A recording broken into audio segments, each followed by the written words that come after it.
المعصومین المظلومین اما بعد قال حق سبحانہ فی کتاب المجید و خطاب الحمید بسم اللہ الرحمن الرحیم لقد من اللہ علی المؤمنین اذ بعث فیہم رسولا من انفسہم یتلو علیہم آیاتہ ویزکیہم ویعلمہم الکتاب والحکمہ وَإِن كَانُوا مِن قَبْلُ لَفِي ضَلَالٍ مُبِينٍ۔ عبادت میں اضافہ فرمائے صلوات بلند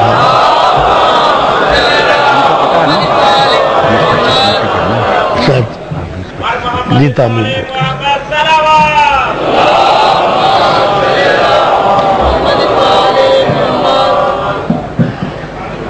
اللہ ہم سب کی حاضری عبادت میں شمار فرمائے۔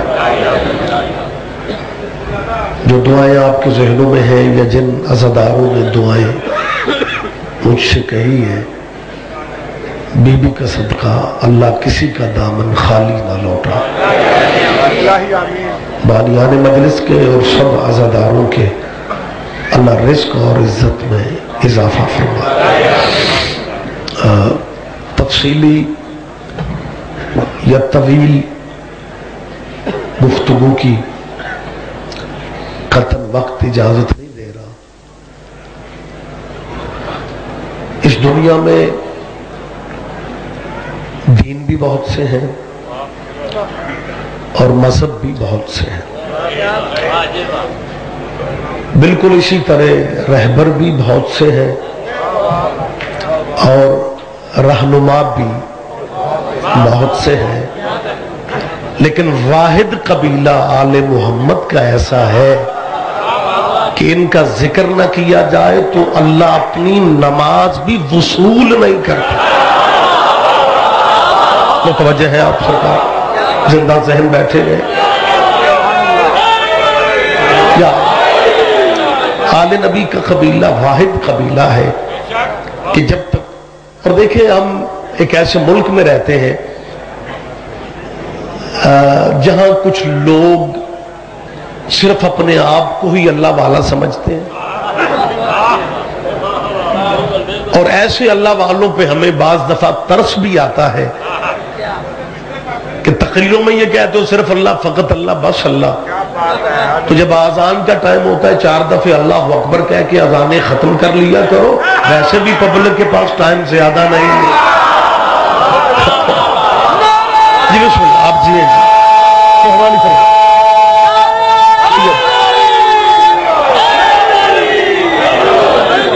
متوجہ ہیں؟ بڑی جلدی چند منٹ کی زحمت ہے، ذاکرین کا ماشاءاللہ ایک کارواں موجود ہے، اور ویسے بھی یہ ٹائم مولویوں کو اچھا نہیں لگتا۔ ہاں مولوی پہلے یہ اچھے لگتے ہیں، اب اتنا لیٹ، اور وہ بھی پھر محدود سے منٹ لے کے میں آپ کے سامنے آ گیا ہوں۔ پریشان نہ ہو جو رات گئے تک، صبح تک، سوزیوں والے بغیر سوزیوں کے، پبلک والے بغیر پبلک کے، ذاکر آتے رہیں گے، مجلس جاری رہے گی۔ میں تو آپ کی سوچوں سے بھی جلدی میں اسٹیج نمبر اپنے ذاکرین بھائیوں کو دے رہا ہوں۔ منت یہ کر رہا ہوں کہ اگر صرف اللہ ہی اللہ ہے پھر پورے دنوں کے مسلمان بنو،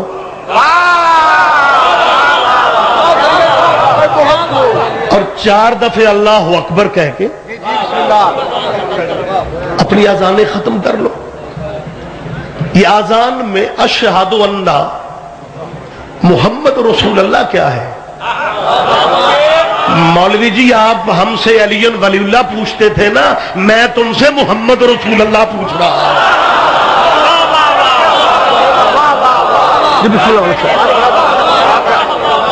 بھئی ایک طرف کہہ دو صرف اللہ ہے، فقط اللہ ہے، بس اللہ ہے، اور دوسری طرف کہہ رہے ہو میں گواہی دیتا ہوں محمد اللہ کا رسول ہے۔ سارا سال کہتے ہو محمد اب نہیں ہے، مدینے میں تھا۔ آذان میں کہہ تو اللہ کا رسول ہے، یہ کیسا رسول ہے جو مسجد میں ہے دکان میں نہیں ہے؟ ہاں بولو یار، رحمت فرماؤ۔ حد نگاہ تک پورے پنجاب کا نمائندہ اجتماع ہے، آج میرے وطن کے مسلمانوں کو خدا کی قسم ضرورت اس امر کی ہے کہ وہ اپنی اولاد کو آل محمد کے ذکر کی مجلسوں میں آنے دیں. اگر تیرے بچے، تیرے طلبہ و طالبات آل نبی کے ذکر میں آئیں گے، پھر تیرے گھروں میں سے کوئی مرزائی نہیں ہوگا. اوئے ہوئے لاہور والوں، خدا کے لیے متوجہ. میں سیدزادہ ممبر پہ کہہ رہا ہوں، یہ جو پچھلے دنوں 28 مئی کو مرزائیوں پہ حملہ کیا گیا، میں بھرپور الفاظ میں مذمت کر رہا ہوں. یہ اسلام کا چہرہ نہیں ہے جو دکھایا جا رہا ہے. مرزائیوں کو غیر مسلم جب قرار دے دیا گیا، پھر اقلیتوں کا تحفظ کرنا اسٹیٹ کی بھی ذمہ داری ہوتی ہے، مسلمانوں کی بھی ذمہ داری ہوتی ہے. لیکن میں کہہ رہا ہوں 74 میں جب مرزائیوں کے خلاف تحریک ختم نبوت چلی تھی، ہمارا عقیدہ کسی سے ڈھکا چھپا نہیں ہے. جب مرزائیوں کو کافر قرار دینے کے لیے حافظ میری قوم کے کمزور نہیں ہے، تحریک ختم نبوت چلی تھی، مرزائیوں کو کافر کہا جائے. مرزائیوں کے سربراہ مرزا ناصر نے ربوے سے بیٹھ کے پاکستان کے اخباروں میں اشتہار دے دیا تھا، مسلمانوں اگر تمہیں مسئلہ ختم نبوت پہ ناز ہے تو ٹی وی پہ آ کے مرزائیوں کے ساتھ مناظرہ کر لو. ہم مرزائی ثابت کر سکتے ہیں کہ محمد رسول اللہ کے بعد بھی نبی آنے کی گنجائش مسلمانوں کی کتابوں میں ہے. اور تیرے پاکستان کی یہ تاریخ ہے، مرزائیوں نے مناظرے کا چیلنج دیا تھا اور پورے ملک میں وہی خاموشی تھی جو جنگ خندق میں تھی.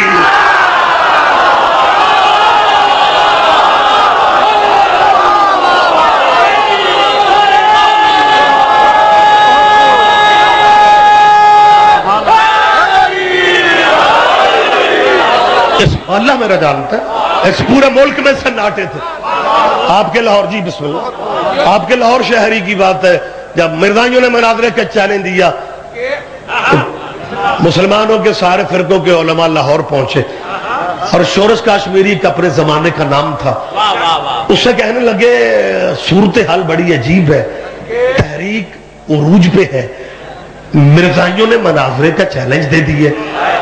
شورش کاشمیری کہتا ہے یار میں تو کلین شیو آدمی ہوں، مناظرہ تم مولویوں کا کام ہے. تو مولویوں نے پتہ کیا کہا تھا، علم کی کمی تو ہم میں نہیں ہے، لیکن کیونکہ بات مناظرے کی ہے لہذا شیعوں کے مولوی اسماعیل سے رابطہ کرنا پڑے. ہاں یہ زندہ تاریخ ہے خدا کی قسم. اور یہ میں پورے ملک میں آج کل کہہ رہا ہوں، پورے ملک میں ہم یہ سنا رہے ہیں، اس لیے سنا رہے ہیں کہ یہ واقعات کتابوں میں نہیں ہے، یہ زندہ تاریخ ہے. پوچھنا میں یہ چاہتا ہوں، ہم شیعہ 74 سے لے کے اب تک کوئی ایک جگہ دکھا کسی ماتمی نے مرزائی پہ حملہ کیا؟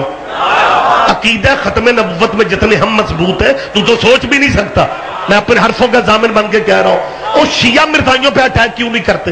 تم جذباتی ہو کے اقلیتوں کے عبادت گاہوں پہ جا کے حملے کر رہے ہو. ہم تیرے اندر کا درد سمجھتے ہیں، تیرے بچوں میں سے کوئی نہ کوئی مرزائی ہو جاتا ہے، تمہارے گھروں میں پیدا ہو کے بچے مرزائی ہوتے ہیں. شیعہ کوئی بھی آج تک مرزائی نہیں بنا، شیعہ کوئی بھی مرزائی نہیں بنا. ہمیں بچپن میں مائیں پڑھا دیتی ہے محمد رسول اللہ کے بعد کہو علی ولی اللہ، علی ولی اللہ، علی ولی اللہ، علی ولی اللہ. ہمارے بچے بھی سمجھتے ہیں کہ جب علی جیسا بندہ نبی نہیں بن سکا، مرزا کیسے بن سکا؟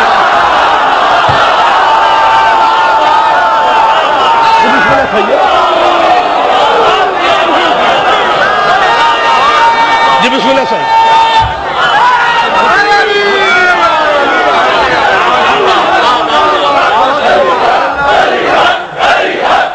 مشترکہ جواب دے، مشترکہ جواب دے.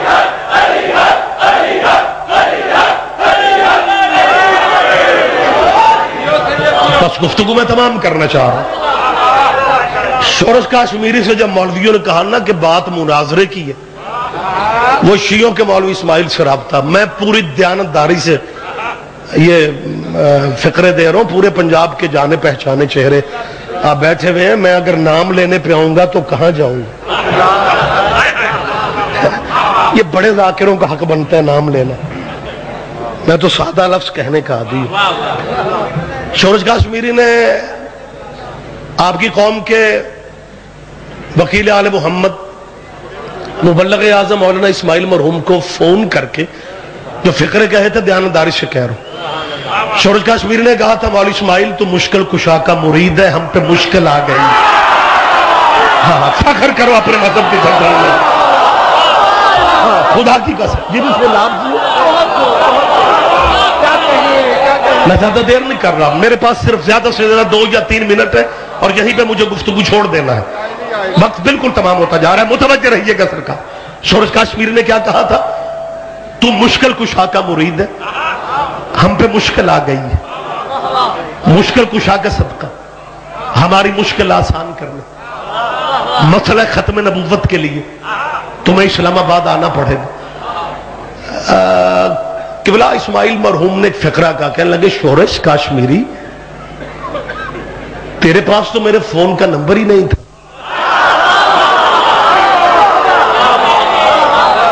شورش کاشمیری نے زندہ ذہن موجود ہو یہ لفظ کہے, اس نے کہا واقعی میرے پاس نہیں تھا, پورے ملک کے مولوی میرے پاس ہے, نمبر بھی انہوں نے دی ہے, نام تیرا اسماعیل پہلے بھی سنا تھا, اہمیت کا پتہ آج ہی چلا ہے.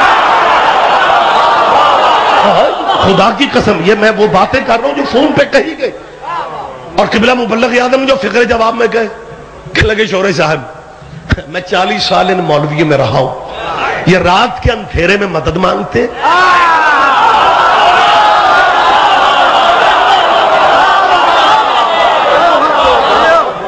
جہاں تک میری آواز جا رہی ہے میں بات کو روک رہا ہوں, اور میں چاہتا ہوں کہ یہ بات بھی میں اپنی نوجوان اس نسل تک پہنچاؤں. مسئلہ ختم نبوت کی تحریک والے دنوں میں اسی آپ کے لاہور شہر کی بادشاہی مسجد میں تحریک ختم نبوت کا جلسہ تھا. مقررین میں مولانا مودودی, مولانا مفتی محمود اور شیعوں کی طرف سے مبلغ اعظم مولانا اسماعیل مرحوم. یہ 3 نام مین مرکزی جنہوں نے مسئلہ ختم نبوت پہ, کیونکہ سارے فرقے اکٹھے چل رہے تھے, تقریر موضوع ختم نبوت تھا. اب عجیب صورتحال ہے کہ جب پنڈال شاہی مسجد کا حد نگاہ تک گیدرنگ تل دھرنے کی جگہ نہیں تھی, ناظم ممبر اسٹیج سیکرٹری نے اعلان کیا کہ اب مسئلہ ختم نبوت پہ خطاب کرنے کے لیے شیعہ مناظر مبلغ اعظم مولانا محمد اسماعیل ممبر پہ تشریف لا رہے. اسٹیج سیکرٹری اعلان کر کے انتظار کر رہا تھا کہ مولانا اسماعیل ممبر پہ مائک پہ ڈائس پہ آئیں. صوفے لگے ہوئے تھے جہاں دوسرے مولوی بیٹھے رہے, قبلہ مبلغ اعظم بھی بیٹھے رہے. اسٹیج سیکرٹری نے پھر اناؤنس کیا, قبلہ پھر بیٹھے رہے. اسٹیج سیکرٹری یہ سمجھا کہ شاید مولوی اسماعیل اونچا سنتا ہے, اس نے اعلان بھی کیا اور قبلہ کو اشارہ بھی کیا کہ اب مبلغ اعظم نے اسی لمحے کہا کہ آج میں ختم نبوت کے موضوع پہ وہ کہوں گا کہ یاد کو یاد رہے گا, لیکن تقریر بعد میں کروں گا. پہلے مفتی محمود مائک پہ آ کے کہے کہ شیعہ مسلمان ہے. نوجوانوں خدا کی قسم یہ زندہ تاریخ ہے, یہ زندہ تاریخ ہے, ریکارڈ پہ یہ بات موجود ہے. مولانا فضل الرحمان کے بابے نے, سپاہ صحابہ کے دادے نے ڈائس پہ آ کے کہا تھا ہم شیعوں کو اپنا بھائی سمجھتے ہیں, ہم شیعوں کو اپنا بھائی سمجھتے ہیں, مسلمان سمجھتے ہیں, ہمیں اس سے غرض نہیں ہے کل تیرے حافظ کل والے کہاں چلے گئے, تیری یادداشتوں کو کس کی نظر لگ گئی. ہم کبھی بھی پریشان نہیں ہیں, ہمیں پتا ہے نسلیں وہی ہے جو غدیر پہ مکر گئی. ہم نے پریشان کیوں ہونا ہے, لیکن ہم تو تیری نسلوں کو یہ سبق آخری میں فکر کہہ رہا ہوں, تیری نسلوں کو یہ دلا رہے, یاد دلا رہے ہیں کہ اس ملک کی یہ تاریخ ہے, پاکستان کی یہ تاریخ ہے کہ جب تیرے شورش کاشمیری نے مبلغ اعظم سے یہ کہا کہ قبلہ مہربانی کرے مسئلہ ختم نبوت کے لیے آپ کو 300 صفحے کا تحریری جواب دینا ہوگا. 300 صفحے مرزائیوں کے تحریری جواب کے ہیں, باقی مرزائیوں کے ساتھ ٹیبل پہ گفتگو ہے. مبلغ اعظم نے کہا تھا شورش کاشمیری میں آنکھوں کے بل چل کے آنے کو تیار ہوں, لیکن اسماعیل ٹیلی فون پہ نہیں آئے گا. ان مولویوں کو میرے دروازے پہ بھیجو تاکہ لیل پور کے بندے دیکھ لے کہ وسیلے کے منکر سارے آئے. اللہ اکبر، متوجہ صاحبان گرامی صاحب، لاہور والوں پنجاب کا نمائندہ اجتماع ہے، میں آخری پھر خدا کی قسم جب مبلغ اعظم کتابیں لے کے اسلام آباد میں گئے تھے، جاؤ جا کے اس زمانے کے بزرگوں کے سروں پہ قرآن رکھو، اندر کا منظر کیا تھا، کرسیوں پہ انہی میں سے علامہ مفتی محمود بھی تھے، علامہ شاہ احمد نورانی بھی تھے، علامہ غلام غوث ہزار بھی تھے، اور میں مرزائیوں کا خلیفہ مرزا ناصر بھی تھا۔ ادھر آپ کی قوم کے مرد قلندر، کیونکہ مبلغ اعظم فرمایا کرتے تھے کہ میں نے محمد کی بیٹی سے خیرات یہ مانگی ہے، بی بی مجھے دنیا نہ دینا، تیرا مخالف سوال کرے مجھے جواب کی توفیق دے دے۔ زندگی میں شاہ جی کوئی ایسا موڑ ہی نہیں آیا کہ کسی بندے نے مرد قلندر سے پوچھا آخری فکرے کہہ رہا ہو۔ جب مبلغ اعظم داخل ہوئے، سارے مسلمانوں کے مولوی اپنی کرسیوں میں بیٹھے رہے۔ بچوں یہ باتیں یاد رکھنے کی ہے، مرزائیوں کا خلیفہ مرزا ناصر اٹھا، اٹھ کے کہتا اسماعیل تو کیسے آ گیا؟ قبلہ فرماتا ہوں مرزا ناصر تو نے مناظرے کا چیلنج دیا تھا، کہتا خدا کے لیے واپس چلے جاؤ، ہم نے مناظرے کا چیلنج مسلمانوں کو دیا تھا،